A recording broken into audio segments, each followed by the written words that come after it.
Hey everyone, Camber here, and we are way too bright. So let's get some glasses for your lens. Hey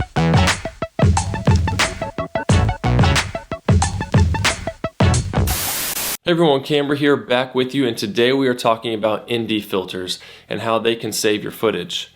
And if you're new here, this channel is all about teaching you how to use your camera to make good videos. So if that's you, consider subscribing. Now before we get going, I'm going to skip ahead for anyone who's here just to find out which filter I suggest using, and this is it right here. This is a B plus W variable ND filter. It filters out from 1 to 5 stops of light. So I just keep this one filter with me in my camera bag. I take it all around the world. It works great. I love it. So if that's why you're here, there you go. Less than a minute. Links in the description. You're welcome. Let's move on. So what are ND filters? Well, ND stands for neutral density, and they're gray tone filters designed to absorb light as it passes through your lens. And they're most commonly broken down into full stop increments. If you don't know what a stop of light is, check out my video on exposure right up here, somewhere-ish in this area. Cool. So the result is that less light passes through your camera lens and reaches your sensor.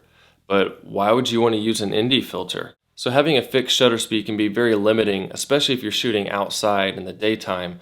And if you're shooting at 24 frames per second, chances are you're going to be at 1/50th on your shutter speed. And even at your lowest ISO, you'll probably be forced to use a very narrow aperture in order to keep your shot from being overexposed. But why can't you just increase your shutter speed in order to fix your exposure for video? Well, you get the most natural motion blur when following the 180-degree shutter rule, which refers to the shutter angles used by film cameras back in the day. So the 180-degree shutter rule basically tells you to double your frame rate in order to get your shutter speed. So if you're shooting at 24 frames per second, you'll double that to 48, and you'll be shooting at 1/48th of a second on your shutter speed. And DSLRs can't actually do 1/48th, so you just round to the next highest, which is 1/50th of a second. So without following the 180-degree rule, you would simply increase your shutter speed until you get your shot properly exposed. But in doing this, your footage would have very little motion blur, resulting in crisp frames that would end up looking jittery and unnatural.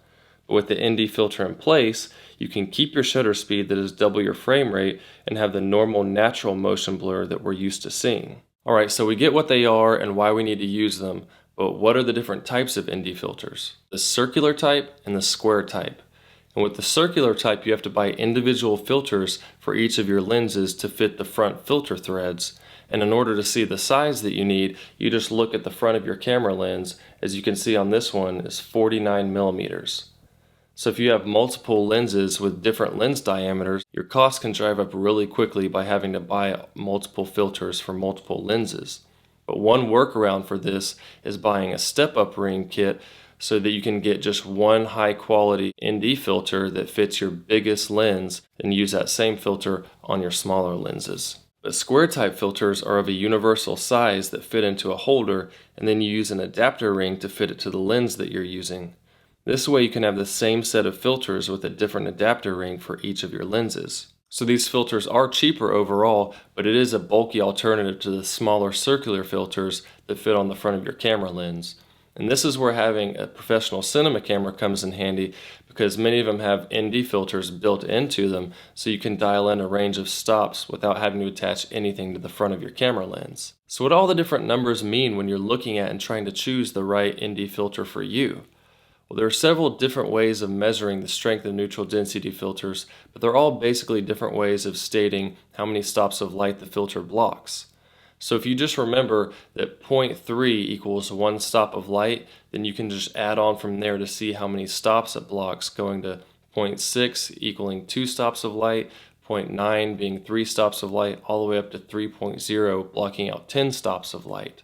So then you could buy multiple filters at different strengths to use on your lens depending on the situation. Or this is where my favorite option that I definitely suggest to you comes into play, and that is the variable ND filter.